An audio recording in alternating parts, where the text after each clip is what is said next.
Bismillahirrahmanirrahim. Assalamualaikum warahmatullahi ta'ala wabarakatuh. Akhwani fiddin wa akhwati fillah rahimani wa rahimakumullah. Alhamdulillahi ta'ala fi hadzal yawm nuwasil qira'atana fi syarhil usul min ilmi usul li fadilati Syekh Muhammad ibn Shalih Al-Utsaimin rahimahullahu ta'ala. Wa nas'alullaha ta'ala an yaj'alana liqa'ana hadza liqa'an mubarakan wa an yanfa'na bima 'allamana min hadzal ilm. Baik. Fi hadzal liqa' insyaallah taala sanuwasil ma bada'na wa nahnu mazilna fi bidayatil kitab fi bidayati ad-dars. Baik. Qabla an nuwasil nawaddu an nuraji'a ma qad bada'na qalilan min awwali al-liqa'. Baik, fil liqa'atil madiyah takallamna an ba'din nuqat. Hadza huwa al-matan. Baik, yang ada di hadapan antum ini adalah matannya. Kita meraja sedikit sampai mana kita di matannya. Baik, di sini pembahasan pertama dari matan ini adalah tentang ta'rif usulul fiqh, pengertian dari usulul fiqh. Kemudian poin yang kedua nanti pembahasan tentang faidatu usulul fiqh, ya, kemudian setelahnya baru masuk ke al-ahkam. Nah, jadi kita sedang pembahasan tentang al-ahkam. Tapi secara lebih spesifik, ya, di pertemuan pertama dulu kita membahas ta'rif usulul fiqh, bahwasanya pembagian atau pengertian usul fiqh dibagi menjadi dua, bi'tibari mufradaihi dan bi'tibarihi laqaban. Yang pertama berdasarkan dua kata penyusun usul fiqh itu. Usul apa? Fiqh apa? Usul secara bahasa sudah, kemudian secara istilah, fiqh secara bahasa dan secara istilah udah kita ambil itu. Kemudian setelah itu baru pengertian kaunihi, bi'tibari kaunihi.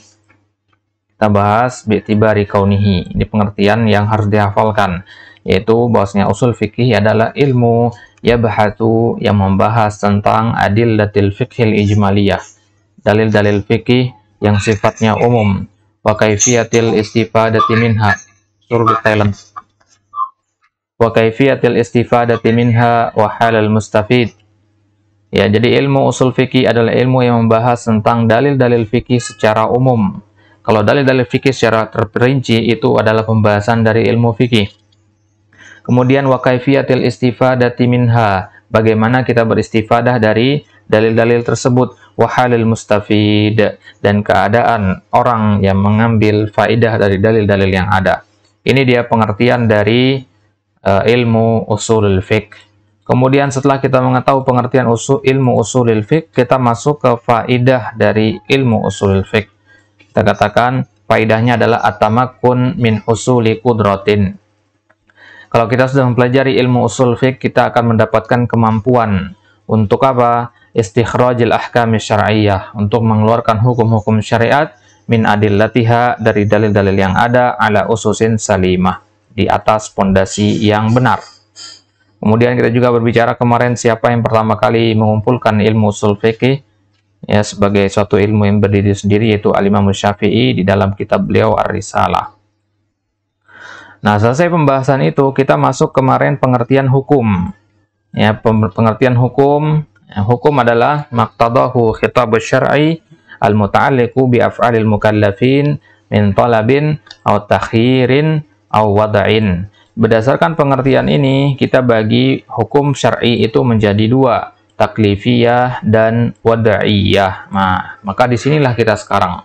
Di sini kita sekarang membahas tentang al-ahkam at-taklifiyah. Pada kesempatan kali ini insyaallah ta'ala kita akan membahas tentang pembagian hukum taklifi. Sudah kita katakan bahwasanya hukum syar'i ada dua, taklifi dan wad'i. Taklifi yang ada pembebanan di dalamnya.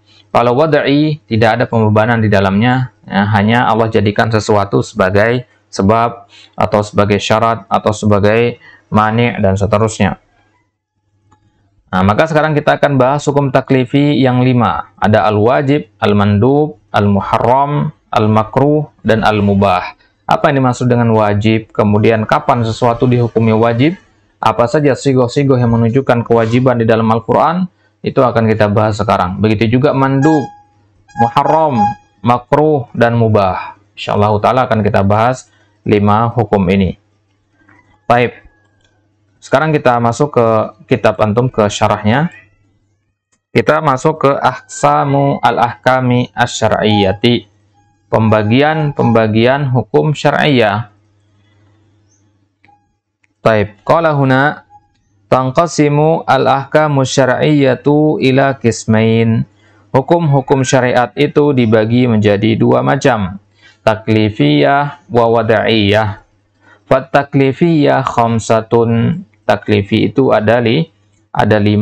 Al-wajibu wal mandubu wal muharramu wal makruhu wal mubahu. Baik. Iqra' asy-syarah wal ahkamu taklifiyah.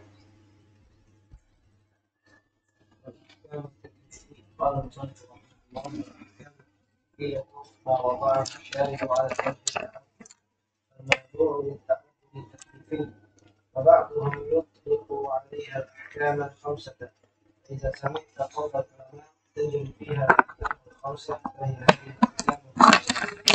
مثال ذلك في النكاح وفي باب الطلاق أن النكاح تجري فيه الأحكام الخمسة وأن الطلاق تجري فيه الأحكام الخمسة. Baik, ya fi. Wal ahkam at-taklifiyah, pengertian dari al-ahkam at-taklifiyah adalah ma wada'ahu syari' ala wajhi ta'abbud. Sesuatu yang ditetapkan, wada'ahu hadi bermakna menetapkan. Ketemu nih di kitab ya. Sesuatu yang ditetapkan oleh pembuat syariat. Siapa pembuat syariat? Ya, Allah Subhanahu wa taala. Sesuatu yang ditetapkan oleh Allah Subhanahu wa taala ala wajhi ta'abbud. Ya, dengan tujuan untuk ta'abbud, untuk beribadah. Fal maudu' lit ta'abbud taklifi. Maka sesuatu yang ditetapkan, maudu' di sini bukan artinya tema ya. Maudu'na ma wudi'a. Apa yang ditetapkan oleh syariat? Apa yang ditetapkan oleh Allah lit ta'abbud, untuk beribadah, fahuwa taklifi. Ini dinamakan taklifi. Taklif artinya pembebanan. Berarti ibadah itu ada pembebanan apa tidak di dalamnya? Ada keharusan. Kenapa dikatakan beban? Membebani?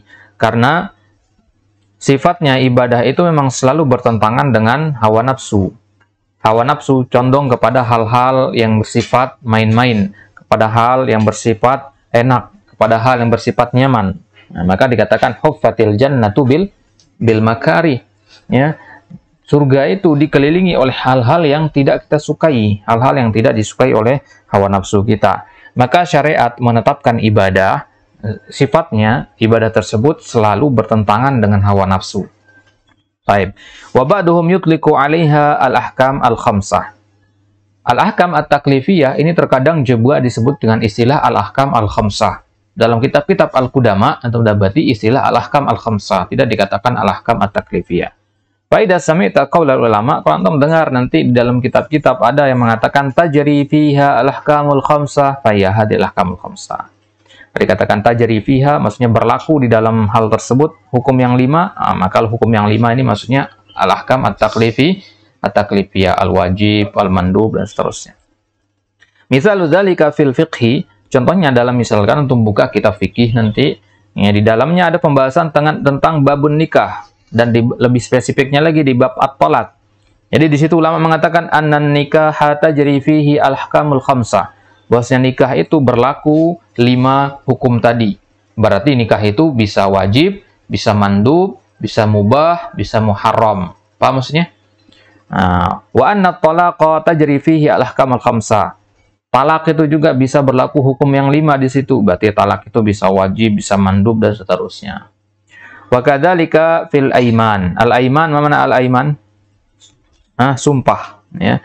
Begitu juga dalam masalah sumpah, tajri fiha al-ahkam al-khamsah. Berlaku hukum yang 5. Berarti ada namanya sumpah yang wajib, ada sumpah yang mandub ila akhiri. Wal bay' tajri fi al-ahkam al-khamsah. Begitu juga jual beli, ada jual beli yang mubah, yang mandub, yang muharram, dan seterusnya. Wal wasiyah kadzalik, wasiat juga. Fa kullu ma kana mubahan yumkinu an tajriya fihi al-ahkamul khamsah bihasabi ma yufdi ilai. Hadhihi qaidatuna kullu ma kana mubahan. Setiap hal yang mubah yumkin, maka dia mungkin untuk berlaku di dalamnya al-ahkam al-khamsah. Sesuatu yang mubah. Apa contoh sesuatu yang mubah? Makan. Maka makan itu bisa kita katakan kadang hukumnya bisa wajib, bisa mandub, bisa mubah, bisa muharram, dan seterusnya. Kapan dia wajib? Misalkan ketika hadza yusabbibu ilal halak, yuaddi ilal halak. Ya, kalau antum tidak makan maka itu akan mengancam keselamatan nyawa antum, maka makan di situ hukumnya wajib. Ya, sebaliknya makan itu juga bisa bersifat haram. Kapan itu? Ketika makanan tersebut adalah hal-hal yang diharamkan, ada bangkai misalkan, ya, ada bangkai di hadapan antum, maka hukum makan di situ adalah haram. Begitu seterusnya. Baik. Jadi semua perkara yang mubah itu berlaku di situ hukum yang 5. Ini kaidah, dicatat baik-baik di sini.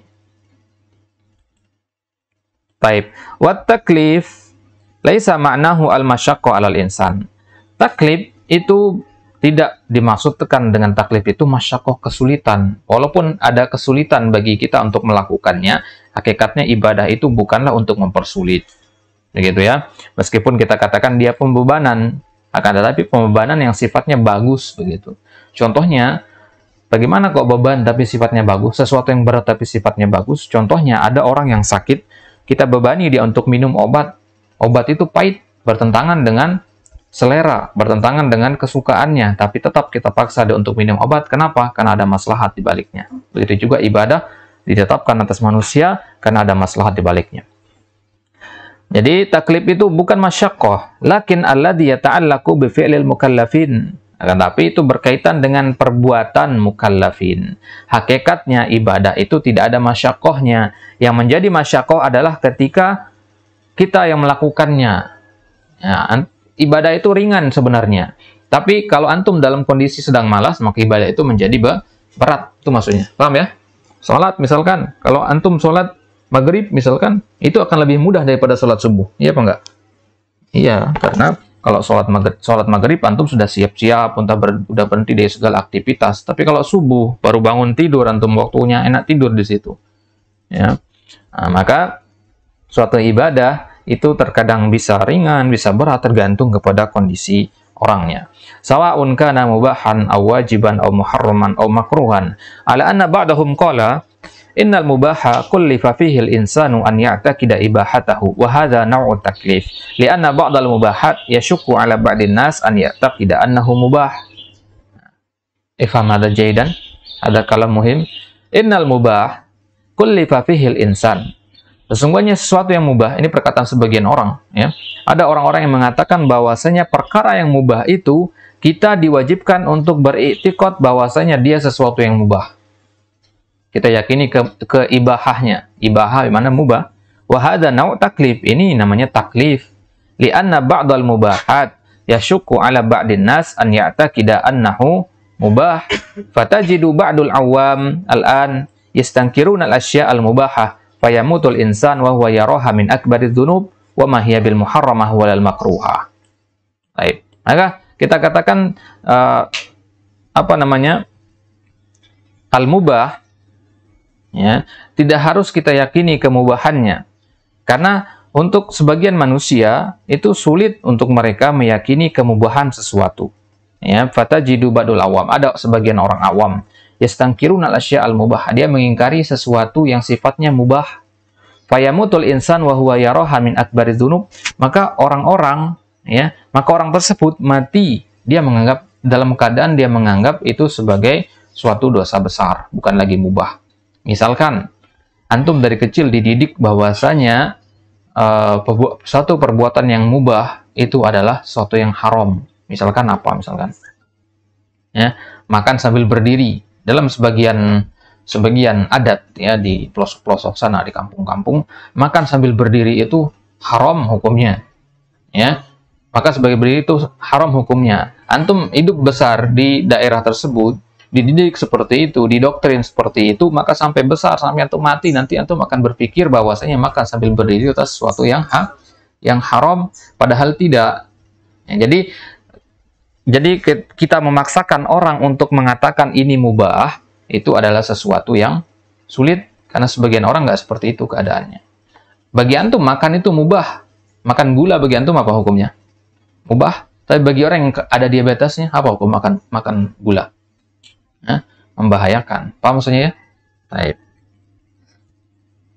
Wa ma hiya bil muharramah walal makruha wa yaqulu hadza la yajuz wa hadza syaq wa hadza laysa bidinin hadza dinun jadid wa masbah dzalik wa idzam tasala imtathala ala igmad. Maka ini perkara yang memberatkan orang. Kita mewajibkan orang untuk mengatakan ini mubah, ini haram, itu adalah perkara yang mubah.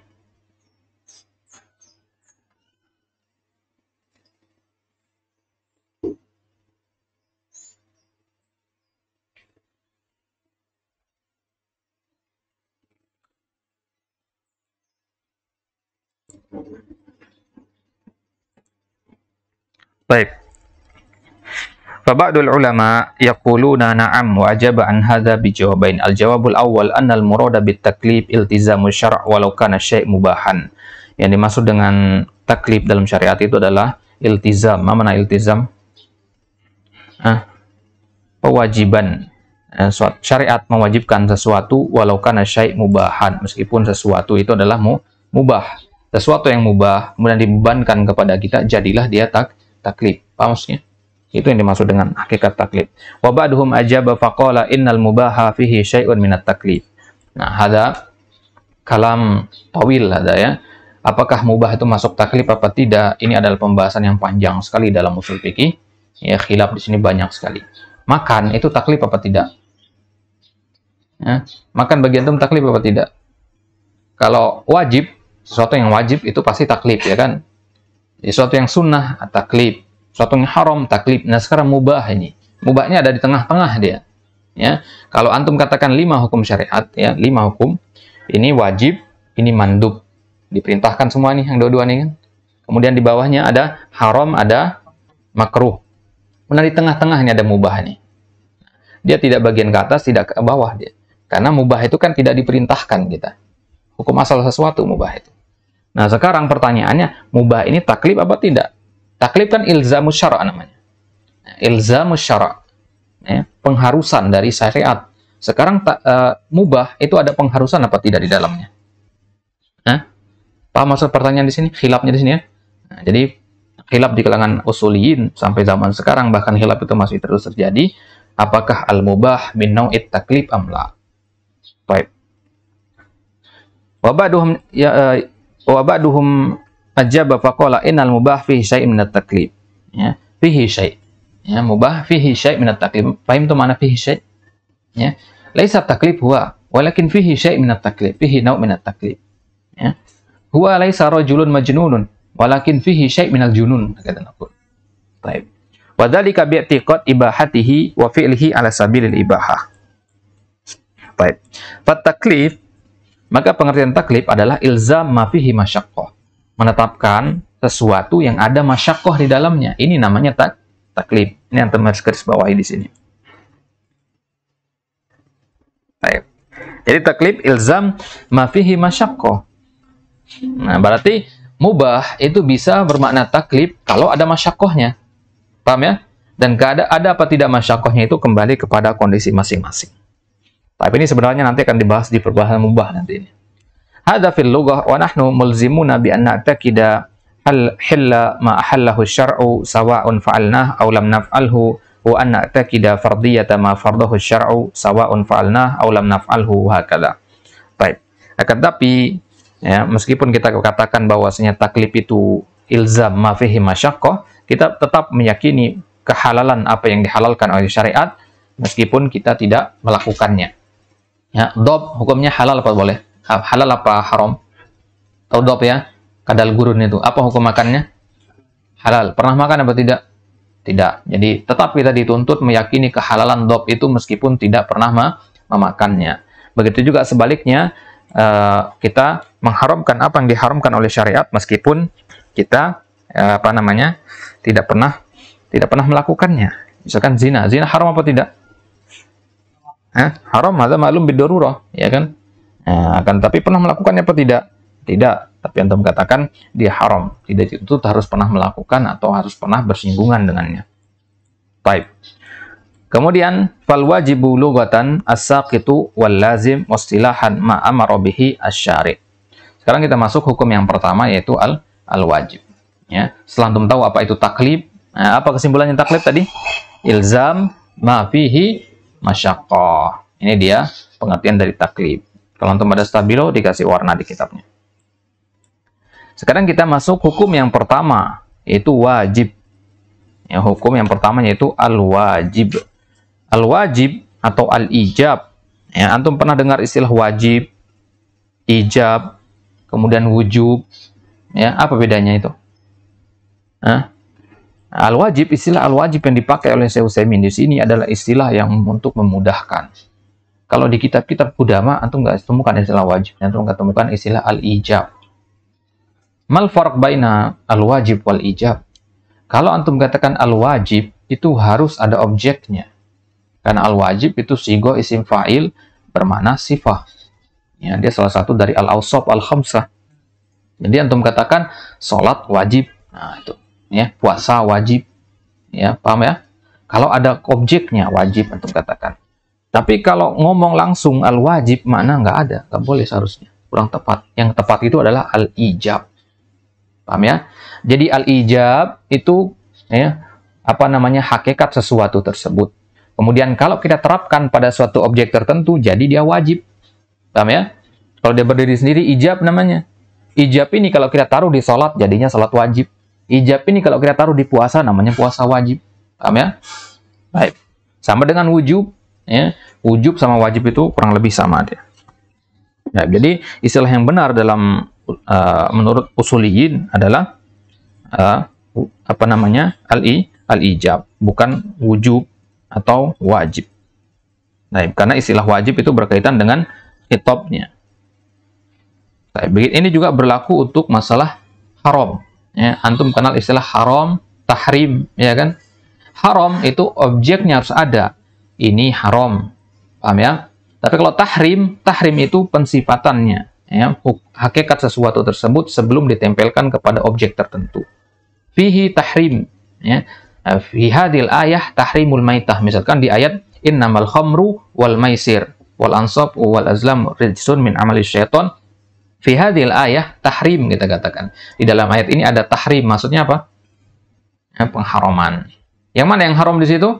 Enggak dispesifikkan. Kalau antum katakan apa namanya? Kalau antum katakan haram, antum katakan khamar haram, ya, zina haram. Ada objeknya, zina, khamar. Tapi kalau tahrim nggak perlu pakai objek karena dia asalnya. Tahrim melahirkan haram. Itulah kenapa para ulama mengatakan asal dari kata dalam bahasa Arab itu adalah masdar, bukan fiil. Paham ya? Bukan fiil. Kalau antum buka kamus tasrif yang pertama apa? Fiil madi, ya kan? Qara'a yaqra'u qira'atan, Qur'anan, ya kan? Masdar paling belakang. Padahal asal dari fiil itu sebenarnya adalah masdar. Makanya kitab-kitab kamus-kamus zaman dulu itu masdar di awal. Baik. Qauluhu fal wajibu lughatan as-saqit wal lazim. Wajib secara bahasa, kita masuk ke tinjauan bahasa dan tinjauan istilah nanti. Nah, sudah kita pernah bahas istilah apa namanya tentang lughatan, istilahan sama syar'an. Masih ingat ya? Ada lughatan, istilahan sama syar'an. Kalau wajib ini kira-kira lughatan istilahan atau lughatan syar'an?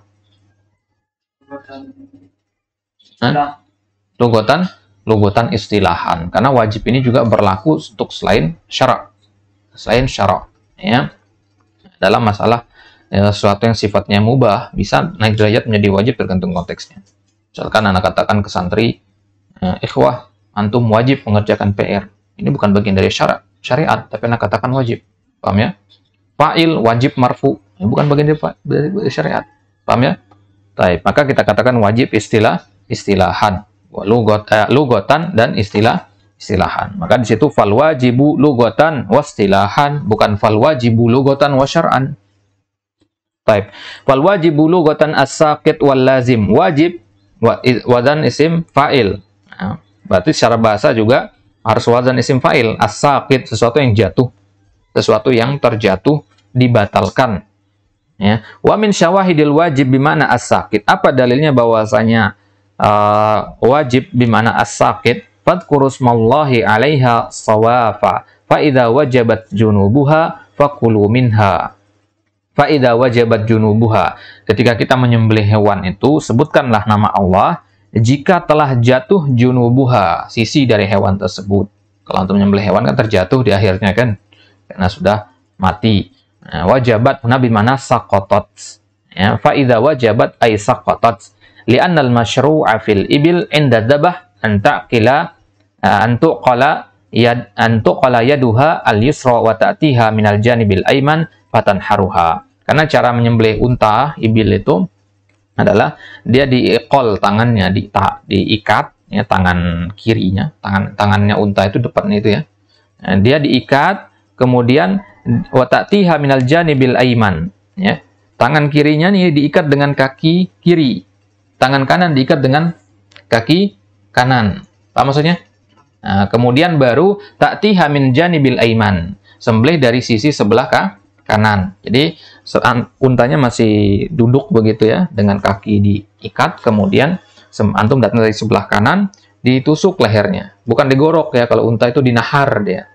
Beda zabah sama nahar ya. Kalau nahar itu ditusuk, baru kemudian disobek ke samping. Ya, kalau zabah itu digorok, kayak antum gorok ayam, gorok kambing. Paham ya?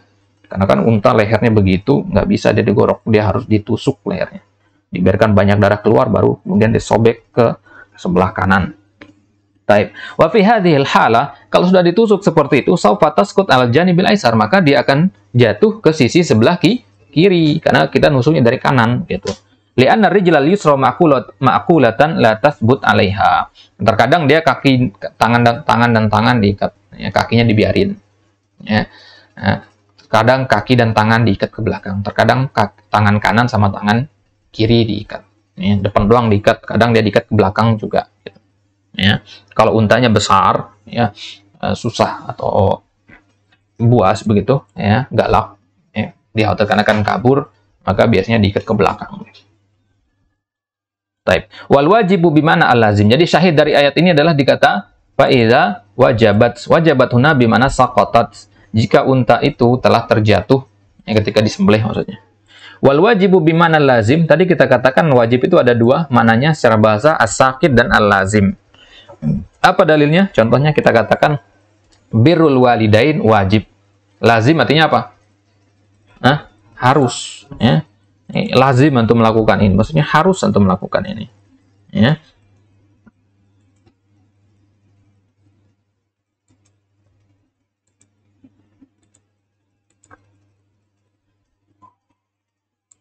Baik, jadi al-lazim artinya harus. Fataqulu masalan, contohnya untuk mengatakan birrul walidain wajib, di mana birrul walidain lazim. Wa minhu qaulun Nabi sallallahu alaihi wasallam ghusl jumu'ati wajibun ya. Mandi pada hari Jumat itu hukumnya wajib. Maksudnya apa? Lazim, harus mandi itu. Wal amthila fi hadza masyhura. Baik. Kemudian pengertian secara istilah ma amara bihi syari'. Ya. Wajib itu adalah sesuatu yang diperintahkan oleh pembuat syariat. Wallah aw Rasulullah. Ya, syari' itu maksudnya adalah Allah atau Rasulullah. Ya, syari' pembuat syariat. Tapi kalau al-hakim hanya satu, yaitu Allah saja. Ya, jadi bedakan antara istilah al-hakim sama syari' ya. Kalau hakim itu Allah saja. Kalau syari' itu bisa kembali ke Allah, bisa kembali ke Rasul. Karena hukum-hukum itu ada yang langsung Allah turunkan, ada juga yang melalui Nabi kita sallallahu alaihi wasallam. Baik. Li'anna Allah yaqul man yuti'ir rasula faqad ata Allah. Karena ketaatan kepada Rasul itu sama dengan ketaatan kepada Allah. Berarti Allah dan Rasul itu adalah pembuat syariat. Wasyari'u fil asli huwallah. Dan tapi secara hukum asal, hakikatnya pembuat syariat adalah Allah. Berdasarkan ayat syara'a lakum minad din ma wassa bihi Nuha. Syara'a ya. Syahidnya di sini dikata syara'a. Syara'a artinya membuat syariat. Ya, fa'ilnya di sini dhamir huwa. Ya'ud ila aina? Ila Allah. Bimana syara'allahu lakum. Bimana kataballahu lakum minad din. Kama katabna ala Nuh.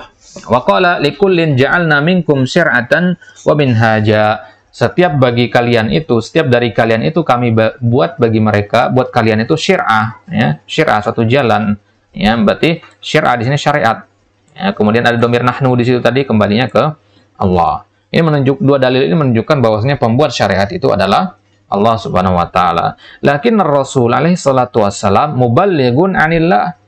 Ya, Nabi fungsinya, tugasnya adalah untuk muballigh, untuk menyampaikan syariat yang dibuat oleh Allah. Wa syari'un li ibadillah. Dan dia pembuat syariat untuk hambanya. Taib. Kemudian pengertian wajib itu adalah ma amara bihi syari' ala wajhil ilzam. Ala wajhil ilzam. Ilzam tadi artinya apa tadi? Pengharusan. Apa yang diperintahkan oleh syariat ala wajhil ilzam, dalam bentuk keharusan. Karena yang diperintahkan oleh Allah ada juga yang tidak berbentuk keharusan. Contohnya sholat duha misalkan diperintahkan apa tidak? Diperintahkan. Ala wajhil ilzam? Tidak. Baik. Kas-salawatil khams. Contohnya adalah salat yang 5 waktu. Salat 5 waktu ini ala wajhil ilzam. Ala wajhil ilzam ay ilzamul mukallaf al-ma'mur ka arkanil Islam al-khamsah fa kulluha min hadha al-qismi. Baik. Fa kharaja bi qaulina ma amara bihi syari' al-muharram wal makruhu wal mubah. Paham tuh mana fa kharaja bi qaulina? Ngerti antum paham mana fa kharaja bi qaulina? Belum. Baik. Jadi fa kharaja bi qaulina ma amara bihi syari'. Tadi kan kita mengatakan pengertian wajib itu ma amara bihi syari', ya kan? Sekarang sesuatu yang muharram, kemudian yang makruh, kemudian yang mubah, itu ma amara bihi syari' apa tidak? Diperintahkan oleh syariat apa tidak? Muharram, makruh sama mubah? Tidak. Berarti muharram, makruh dan mubah ini tidak masuk ke dalam kalimat tadi ma amara bihi syari'. Ya. Ma amara bihi syari' artinya sesuatu yang diperintahkan oleh Allah. Al-muharram diperintahkan oleh Allah apa enggak? Enggak. Al-makruh masuk enggak? Enggak. Al-mubah masuk enggak? Enggak. Nah, gitu. Misalkan sekarang di sini ada 3 orang santri. 1 orang bukan santri. Maka Anda mengatakan misalkan semua santri wajib keluar. Maka kita katakan fa kharaja bi qaulina fulan, karena dia bukan santri. Paham ya? Nah, ini istilah fa kharaja bi qaulina. Ini akan banyak untuk mendapati dan tidak dalam kitab-kitab para ulama. Kalau tolab itu mencakup amar dan nahi. Kalau amar saja. Baik. Nah, tolabul fi'il itu amar, tolabut tark itu nahi. Jadi tolab itu masih umum. Baik. Jadi ma amara bihi syari' fa kharaja bi qaulina ma amara bihi syari' al-muharram wal makruh wal mubah, karena perkara yang haram tidak diperintahkan oleh Allah. Zina enggak pernah tidak diperintahkan untuk berzina. Makruh, perkara yang makruh, misalkan apa? Misalkan minum berdiri, ya, tidak pernah kita diperintahkan untuk minum berdiri. Wal mubah, makan, tidak pernah kita diperintahkan secara ilzam untuk makan. Li'anna hadhihi thalatha ghairu ma'murin biha bal bil aksi bin nisbah lil muharram wal makruh wa amma bin nisbah lil mubah fa huwa mukhayyar. Adapun mubah dia mukhayyar, dikasih pilihan kita. Wa yang bagi an naqul wa kharaja bi qaulina ma amara bi syari' amr au ilzam ghair syari' fa hadha laysa biwajib syar'an. Falau amaraka akhuka al akbar an taf'ala syai'an ala wajhil ilzam fa qala lazimun 'alaika an taf'ala hadha syai' fa inna hadzal amra laisa biwajibin syar'an li'anna al-amira ghairu syari'. Baik, ma amara bihi syari'. Kenapa harus kita tambahkan kata asyari' di pengertian wajib? Karena terkadang yang namanya perintah itu tidak hanya keluar dari lisan syari'. Bisa saja dari kakak antum misalkan. Kakak antum mengatakan ke antum pergi ke pasar beli ini, ya. Di situ kita katakan wajib apa tidak perbuatan itu? Wajib. Ya, wajib, tapi secara bahasa dia lazim istilahnya, ya, lazim kamu pergi ke pasar, ya, bukan wajib. Kalau wajib itu untuk perkara syariat. Paham maksudnya di sini? Baik. Walau amarokal amir bi syai'in fa inna amrahu yusamma wajiban fi syara' li'annana umirna bi ta'ati wulatil umur fi ghairi ma'siyah. Ya, kalau ada seorang pemimpin memerintahkan kita dengan sesuatu perintah, dan perintah ini tidak bertentangan dengan perintah Allah dan Rasulnya, maka ini wajib. Ya, misalkan Jokowi mengeluarkan instruksi, mengeluarkan perintah, ya, perpres bahwasanya PNS itu wajib sholat berjamaah di masjid. Ini tidak bertentangan dengan syariat Islam, bahkan sangat bagus sekali perintah seperti ini. Maka bagi para PNS itu wajib ditaat di situ. Ya, wajib taat perintah tersebut. Karena di situ perintah itu hukumnya wajib, bukan lazim. Tapi kalau pemerintah mengatakan wajib pakai masker, ini namanya lazim, bukan wajib ini. Ya, lazim namanya. Baik. Qauluhu wa kharaja bi qaulina ala wajhil ilzam al-mandub. Kemudian sesuatu yang Allah perintahkan itu ada juga yang tidak ilzam, tidak ada keharusan. Contohnya mandub, li'annahu ma'murun bihi la ala wajhil ilzam. Fa kharajal an arba'atun wa baqiyal khamis alladhi huwa al-wajib. Maka ya, ma'amara bihi syari' ala wajhil ilzam itu pengertian dari wajib. Kalau antum mengatakan ma'amara bihi syari' sampai situ doang, masuk mandub juga. Paham ya? Nah, baik. Qauluhu wal wajibu yusabu fa'iluhu imtithalan. Ya, masih pengertian wajib. Wajib itu yusabu fa'iluhu imtithalan. Al wajib, sesuatu salat yang wajib, puasa yang wajib. Yusabu fa'iluhu, pelakunya yusabu. Mana yusabu? Ya, dikasih sawab, dikasih pahala. Imtithalan. Mana imtithalan? Ta'atan.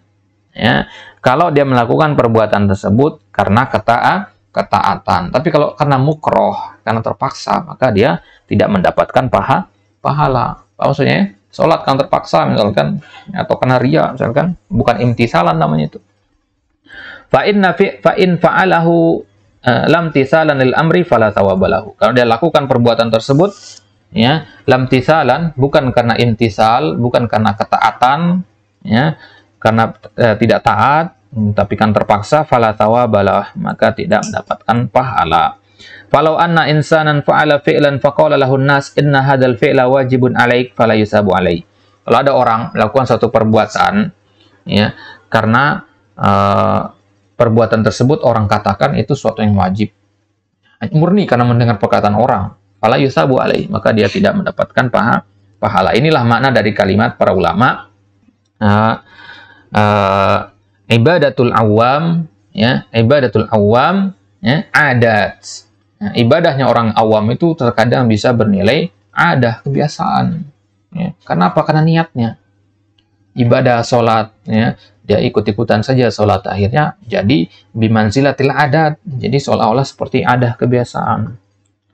Wa yastahiqqul iqaba tarikuhu. Ya. Jadi pengertian yang wajib itu, ya, adalah sesuatu yang jika kita lakukan karena ketaatan, kita dapat pahala. Tapi kalau kita tinggalkan, maka kita dapat iqab, dapat hukuman. Maka salah satu cara untuk mendeteksi sesuatu itu wajib apa tidak, lihat ada hukuman apa tidak dari syariat. Salat, ada hukumannya nggak kalau kita tinggalkan? Ada, bahkan sangat keras. Ya, Nabi saja mengatakan akan dibakar rumah orang-orang yang tidak sholat jamaah. Ya. Berarti ada hukuman di situ, berarti dia sesuatu yang wajib. Taib. Walam nakul yu'aqab li'annahu minal jaiz annallaha ya'fu anhu. Enggak dikatakan yu'aqab langsung. Yastahiqul iqab sama yu'aqab bedanya di mana? Kalau yastahiqul iqab artinya berhak dihukum. Kalau yu'aqab pasti dihukum. Paham ya? Orang yang meninggalkan sholat, dia berhak dihukum atau pasti dihukum? Ya, berhak dihukum dia. Ya. Nggak pasti dia dihukum. Kenapa? Karena bisa jadi Allah mengampuninya. Jadi maksudnya ada orang meninggalkan sholat ini, ya, dia meninggalkan sholat karena dia telah meninggalkan sesuatu yang wajib, maka dia berhak dihukum, berhak mendapatkan hukuman. Tapi nggak pasti, nggak harus dia mendapatkan hukuman itu. Bisa jadi Allah ampuni dia, akhirnya nggak dapat hukuman. Ya. Santri, ya. Ada yang tidak mengerjakan PR, dia berhak dihukum, ya. Tapi kalau gurunya di situ memaafkan karena dia ada uzur, maka di situ, ya, dia tidak perlu mendapatkan hukuman tersebut. Makanya istilah yastahiqul iqab kita pakai, bukan yu'aqab. Kalau yu'aqab pasti dapat hukuman dia. Baik. Jadi lakin qad yu'aqabu wa qad la yu'aqab. Wa ma yujadu fi ibarat ba'dil usuliyin wa yu'aqabu tarikuhu muraduhum yastahiqul iqaba ala tarkihi. Ya. Adapun sebagian usulin mengatakan yu'aqabu tarikuhu. Yu'aqabu tarikuhu dikatakan enggak yastahiqu al-iqab. Ada di kitab-kitab ulama dikatakan yu'aqab tarikuhu.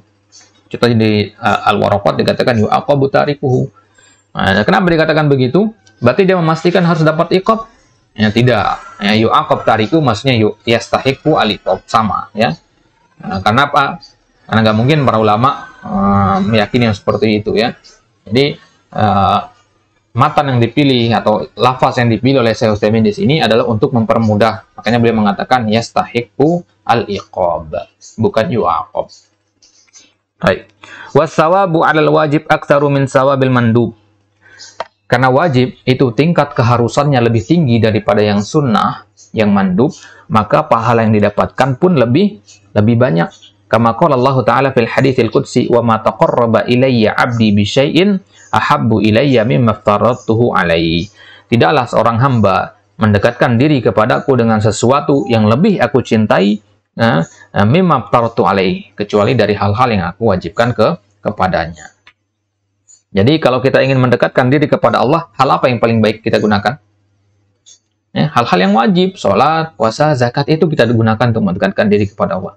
Ya, ini kaidah yang hadis ini yang sangat penting untuk kita jadikan landasan dalam beragama. Karena apa? Karena zaman sekarang banyak orang-orang yang ingin eksklusif dalam beragama, yang ingin merasa istimewa, dia ingin suatu ibadah yang khusus hanya dia saja yang melakukan. Ya, dia ingin amalan-amalan tertentu. Saya mendekatkan diri kepada Allah dengan zikir, zikir apa namanya, la ilaha illallah sebanyak 100 kali tiap hari misalkan. Dia ingin mendekatkan diri kepada Allah dengan zikir seperti itu. Tidak ada masalah sebenarnya. Akan tetapi apakah dia sudah mendekatkan diri kepada Allah dengan wajib, dengan yang wajib dulu? Itu maksudnya. Padahal Allah mengatakan yang paling bagus itu mendekatkan diri kepada Allah dengan perkara yang wajib. Kemudian yang sunnah itu sifatnya tambahan untuk sesuatu yang wajib. Jangan ketuker. Lebih fokus kepada sifat tambahan daripada yang pokok gitu. Baik, ibaratnya kayak orang dia lebih memperhatikan ya aksesoris, dia pakai dasi, kemudian pakai topi ya, tapi nggak pakai celana ya. Analoginya seperti itu. Jadi fokus ke yang wajib dulu, baru memikirkan yang tambahan. Baik. Wa yusamma fardhan wa faridatan wa hatman wa laziman. Wajib ini terkadang dinamakan fard, dikatakan faridah, dikatakan hatm, dikatakan lazim. Ini maknanya wajib. Fal fardu wal wajibu mutaradifan wal faridatu kadzalik. Fardun, antum pernah dengar istilah salat fardu kan? Ada istilah salat fardu sama ada istilah salat wajib. Jadi kedua-duanya maknanya sama. Jumhur mengatakan fardu sama dengan wajib, kecuali Imam Abu Hanifah. Imam Abu Hanifah rahimahullah, beliau mengatakan fardu sama wajib itu beda. Hanya beliau yang berbeda pendapat menjadi jumhur dalam masalah. Ya, beliau mengatakan apa? Kalau fardu yang dalilnya qat'iyyus subut, ya, dalilnya yakini. Ya, contohnya sholat wajib itu namanya fardu. Ya, tapi kalau wajib itu sesuatu yang dalilnya dhanni. Contohnya sholat witir. Karena bagi Imam Abu Hanifah sholat witir itu wajib. Paham ya? Nah, tapi jumhur mengatakan sholat witir hukumnya apa? Sunnah. Paham ya? Baik. Jadi Imam Abu Hanifah beliau sangat mutasyadid beliau. Ya. Mutasyadid dalam masalah ini. Beliau mengatakan yang wajib itu ya, dalilnya apa namanya? Dhanni. Contohnya sholat witir. Dhanni itu maksudnya ada khilaf di situ. Ya, ada khilaf. Tapi kalau qat'iyyus subut, yakini itu nggak ada khilaf. Ada mazhab yang mengatakan sholat zuhur itu nggak wajib. Ada. Semua sepakat mengatakan wajib. Nggak ada khilaf di situ. Berarti dalilnya adalah qat'iyyus subut. Dalilnya yakini. Jadi menurut Imam Abu Hanifah, fard itu bukan wajib. Jadi fard menurut beliau kalau ditinggalkan kafir orangnya. Ya. Tapi kalau wajib ditinggalkan nggak sampai kafir. Contohnya sholat tadi, ya ada dua sholat zuhur sama sholat witir ini. Ya, yang mana yang fard, yang mana yang wajib menurut Imam Abu Hanifah? Ya, sholat zuhur itu yang fard, karena kalau tinggalkan kafir. Kemudian yang mana yang wajib? Sholat witir, karena kalau ditinggalkan tidak sampai keluar dari Islam. Paham maksudnya ya? Jadi walaupun Imam Abu Hanifah mengatakan sholat witir itu wajib, tidak sampai keluar dari Islam. Paham? Jadi ini perlu kita jelaskan. Kenapa? Karena ada orang-orang yang mengatakan, wah Imam Abu Hanifah ini mutasyadid sekali. Beliau sholat witir diwajibkan, berarti sesuatu yang wajib kan kafir kita kalau ditinggalkan. Ya, enggak ya, wajibnya beda di situ. Wajib menurut Imam Abu Hanifah itu beda dengan apa yang dipahami jumhur begitu. Makanya sebelum antum mempelajari suatu mazhab tertentu, pahami istilah-istilah dalam mazhab tersebut. Imam Abu Hanifah punya istilah-istilah yang berbeda dengan mazhab-mazhab yang lain. Masing-masing mazhab itu punya istilah-istilah tersendiri. Antum baca kitab-kitab itu harus tahu dulu ini mazhabnya apa gitu.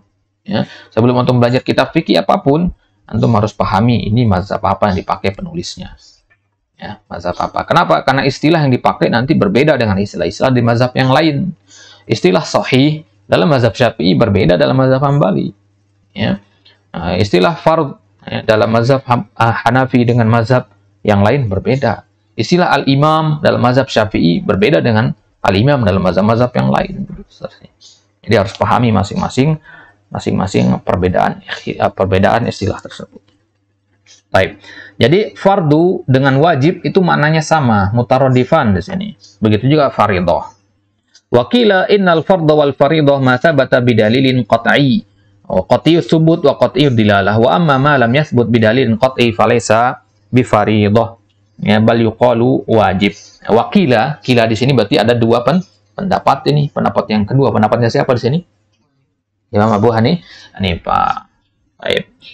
Arkanul Islam khamsah faridah li'annaha thabitatun bidalilin qat'i al-kitab was sunnah wa ijma'un nas. Baik. Walakin al-masyhur indal Hanabilah rahimahumullah anna al-fardha wal faridata wal wajiba wal hatma wal lazim kullu hadhihi ma'naha wahidun. Ya, jadi beliau kan Hambali, Syekh Utsaimin kan Hambali. Beliau mengatakan yang masyhur dalam mazhab Hambali itu bahwasanya fardu, fardhah, wajib, hatam, lazim itu maknanya satu. Wajib artinya. Ya, yang membedakannya hanya siapa? Imam Abu Hanifah saja. Baik. Wa dhahir annahu la farqa bainal fardhi wal faridah illa min haitsu sighah faqat. Nah, jadi sebenarnya tidak ada bedanya antara fard dan faridah itu, ya, hanya dari segi sighah saja. Al fard masdar, faridah fa'ilah bermakna maf'ula. Faridah itu wazannya fa'ilah bermakna maf'ul, fa'il bermakna maf'ul. Ada sifat musyabbah bismil maf'ul. Jadi fard itu masdar, ya, masdar dari kata fardha. Kemudian faridah itu sifat musyabbahahnya. Paham ya? Baik, jadi satu maksud satu sifat itu doang bedanya dari tinjauan bahasa. Adapun maknanya sama, itu pendapat jumhur. Baik.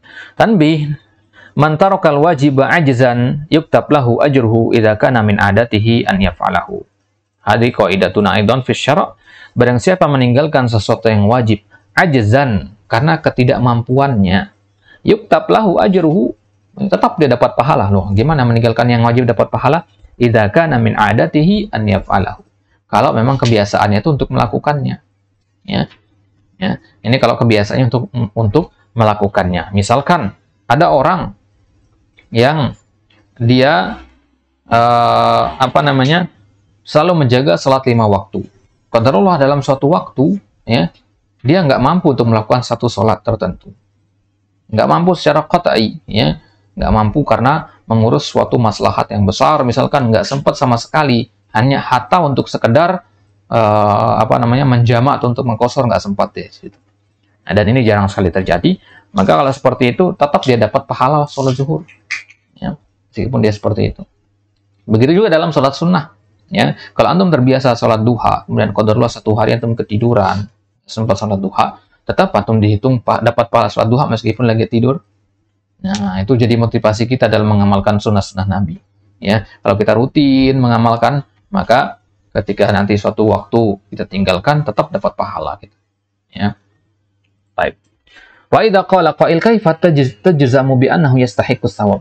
Bagaimana antum jazamkan bahwasanya dia wajib mendapatkan pahala, berhak mendapatkan pahala? Wal jawab li anna Allah akhbara bis shawab fa qala man jaa bil hasanati falahu asyru amsalha. Wa qala fil iqab innallaha la yaghfiru an yushraka bihi wa yaghfiru ma duna dzalika liman yasha.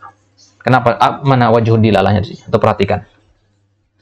Jadi, kalau antum mengatakan orang yang meninggalkan suatu perbuatan wajib karena tidak mampu, bukan sengaja, karena tidak mampu, maka dia tetap dapat pahala dengan syarat dia rutin melakukannya. Maka ada orang bertanya kepada kita setelah kita mengucapkan kalimat tadi. Wahai Syekh, kenapa antum memastikan orang yang meninggalkan wajib, ya, itu mendapatkan pahala? Apa maksudnya? Jawabannya adalah Allah sendiri yang ngomong begitu. Perhatikan ketika Allah ngomong tentang sawab, tentang pahala, Allah katakan man ja'a bil hasanah falahu. Syahidnya sih falahu. Barang siapa yang melakukan kebaikan, maka bagi dia 10 kebaikan, 1 sampai 10 kali lipat kebaikan. Paham ya? Ya. Berarti di sini Allah tetapkan siapapun dia ya melakukan suatu kebaikan, maka dapat pahala 1 sampai 10 kali lipat. Kemudian ketika Allah berbicara tentang iqab, Allah katakan innallaha la yaghfiru an yushraka bihi wa yaghfiru ma duna dzalika liman yasha. Ini syahidnya, liman yasha. Ya. Allah hukum ya orang-orang yang berbuat kesyirikan dan Allah ampuni orang-orang yang Ia kehendaki, liman yasha. Ya, bagi yang Dia kehendaki. Berarti di sini jazam apa tidak? Dapat iqab? Tidak. Bagi yang dikehendaki saja gitu maksudnya. Paham ya? Nah, inilah sifat rahmatnya Allah Subhanahu wa taala. Ya, kalau antum melakukan kebaikan pasti dapat pahala antum, tapi melakukan keburukan belum tentu dapat hukuman. Belum tentu dapat hukuman. Liman yasha. Ini kembali kepada masyiahnya Allah Subhanahu wa taala. Ini juga dijadikan dalil oleh para ulama yang menunjukkan bahwasanya ibadah itu bukan tujuan dia ibadah itu. Ya. Loh, bagaimana ibadah bukan tujuan? Kita kan diciptakan untuk beribadah. Tujuan kita yang sebenarnya itu apa? Ridho Allah Subhanahu wa taala. Paham ya? Karena ibadah itu hanya sekedar wasilah untuk mendapatkan ridhonya Allah. Ya. Allah nggak butuh kepada ibadah kita.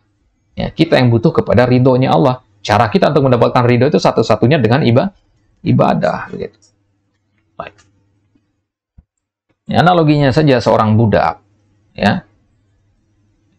Ketika dia melakukan suatu pekerjaan, ya, dia melakukan pekerjaannya dengan baik, tugasnya, dia bersih-bersih rumah, sebagainya, dia lakukan dengan baik. Ya. Tujuan dia apakah untuk bersih-bersih rumah, agar rumah itu bersih, atau untuk mendapatkan keriduan dari majikan? Untuk mendapatkan keriduan, itu tujuan sebenarnya. Bukan untuk bikin rumah bersih. Percuma bikin rumah bersih kalau ternyata majikannya tidak ridho. Gitu kan? Maka kita beribadah tujuannya adalah untuk mendapatkan ridho. Itu yang paling utama dari niat kita beribadah. Baik.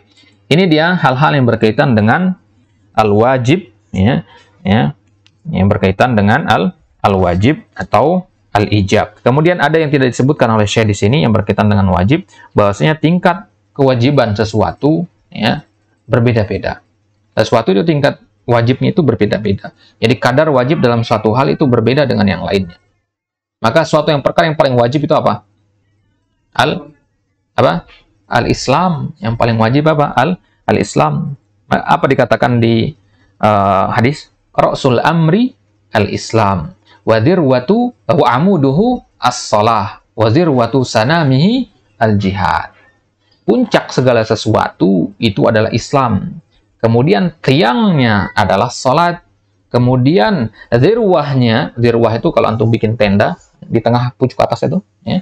Atau kan taruh tiang di tengah kan. Nah, itu namanya dirwah. Nah, itu dirwahnya adalah jihad. Berarti menunjukkan ada tahapan-tahapannya. Islam, masuk Islam dulu, ya. Salat, jihad, ya. Jadi kalau ada seorang non-muslim, yang pertama kali kita perintahkan jihad atau salat atau Islam. Masuk Islam dulu, percuma dia berjihad salat tapi enggak muslim. Paham maksudnya? Berarti tingkat kewajiban hal-hal tersebut berbeda. Salat wajib, ya. Kemudian masuk Islam wajib, jihad juga wajib, tapi tingkat wajibnya berbeda-beda. Ya, paham maksudnya ya? Baik. Jadi di antara hal-hal yang paling wajib itu adalah rukun Islam. Ya, rukun Islam adalah hal-hal yang paling wajib dari hal-hal yang paling wajib. Ya, sholat, puasa, zakat itu adalah hal yang paling wajib. Maka kalau ada pertentangan antara suatu perkara yang wajib dengan 5 rukun Islam ini, maka kedepankan 5 rukun Islam ini. Karena tingkat kewajibannya berbeda. Maksudnya ya, nah, beda dengan perkara yang sunnah. Ya, kalau perkara yang sunnah, misalkan sholat duha sama sholat apa? Ya, sholat, misalkan kita katakan sholat qobliyah, atau sholat qobliyah, sholat duha sama sholat qobliyah. Ya, antara waktu duha dengan waktu zuhur itu kan kira-kira sejam setengah ya, kira-kira sejam setengah dari situ kita katakan hitungan kasarnya. Maka kalau di situ antum hanya punya waktu sebentar, ya, atau antum malas untuk sholat 2 kali, maka maka pilih antara salah satu dari sholat duha atau sholat sunnah. Ya, sholat duha atau sholat sunnah. Kedua-duanya sama-sama sunnah. Maka antum boleh memilih salah satu dari kedua ini karena hukumnya sama-sama tingkatannya. Paham ya? Sama-sama tingkatannya. Dalam kasus yang lain, misalkan antum masuk masjid, antum bisa pilih tahiyatul masjid atau sholat qabliyah, ya kan? Sholat qabliyah. Baik. Tapi untuk ibadah-ibadah sunnah yang waktunya tertentu, ya, contohnya sholat duha di waktu duha, maka kedepankan sholat duha di sini karena dia lebih utama. Baik. Jadi kalau tingkat sesuatu yang wajib itu beda-beda, berarti pahala juga dari sesuatu yang wajib itu berbeda-beda. Baik. Kemudian ini banyak sekali hal-hal yang tidak disampaikan oleh penulis di sini, ya. Banyak hal yang berkaitan dengan wajib ini. Di antaranya adalah bagaimana kita tahu sesuatu yang wajib di dalam Al-Quran. Yang pertama paling umum adalah lafaz al-amr. Ya, kalau dia menggunakan fi'il amr. Karena kaidah kita apa? Al-amru lil wujub. Jadi kalau ada fi'il amr, maka maknanya adalah apa? Wajib. Ini lafaz al-amr. Dan lafaz al-amr itu ada 3. Lafaz al-amr di dalam Al-Quran itu ada 3 bentuk. Pertama, yang paling gampang dideteksi adalah fi'il amr. Yang kedua, fi'il mudhari, ya, menggunakan lamul amr. Contohnya apa? Liyunfiq dzu sa'atin min sa'atih. Ada liyunfiq, ya. Yunfiqu fi'il mudhari, walakin hunaka lamul amr. Ya, jadi sigo amr jadinya. Ya, kemudian isim fi'il amr. Contohnya alaikum. Ya, namanya isim fi'il amr. Ya, pernah dengar isim fi'il amr enggak? Paham isim fi'il ya? Isim fi'il itu kayak amin, ya, itu namanya isim fi'il, ya. Hayhat, ya, syattan, itu namanya isim fi'il. Nah, kemudian isim fi'il amr lebih spesifik lagi, yaitu di alaikum contohnya. Baik. Jadi kalau antum ketemu di dalam Al-Quran nanti ada fi'il amr, ada fi'il mudhari kemudian menggunakan lamul amr, kemudian ada apa satu lagi tadi? Isim fi'il amr, maka ketiga-tiganya ini kemungkinan bermakna wajib. Kita katakan kemungkinan karena bisa jadi ada yang mentasrif, dia nanti memindahkan dari wajib kepada sunnah. Baik. Begitu juga nanti kalau kita ketemu di dalam Al-Quran ada lafaz kata farodo. Ya, farodo. Ya. Contohnya di hadis tadi, khamsu sholawatin iftarodohunnallah. Iftarodo, farodo, itu berarti artinya wajib, itu berarti sholat tersebut. Atau kata kataba, ya, kataba. Contohnya ya alladzina amanu kutiba alaikumusiyam. Berarti siyam hukumnya wajib. Atau kata wajaba, ya, misalkan di hadis Nabi, ya, ta'afa wal hudud fi ma bainakum fama balagani faqad wajaba. Faqad wajaba bimana faqad, ya, jadi telah wajib. Baik. Begitu juga kalau dalam Al-Quran ada ancaman. Ya, kalau kita meninggalkan sesuatu, maka sesuatu tersebut hukumnya wajib. Ya, kullu fi'lin warada tau'iduhu au tahdiduhu minallahi ta'ala fahuwa wajib. Setiap fi'il, setiap perbuatan yang ada ancamannya dari Allah di dalam Al-Quran atau dalam hadis-hadis Nabi, maka dia adalah sesuatu yang wajib. Baik. Kemudian yang kedua dari al-ahkam at-taklifiyah adalah al-mandub. Baik. Insyaallah kita lanjutkan di kesempatan selanjutnya.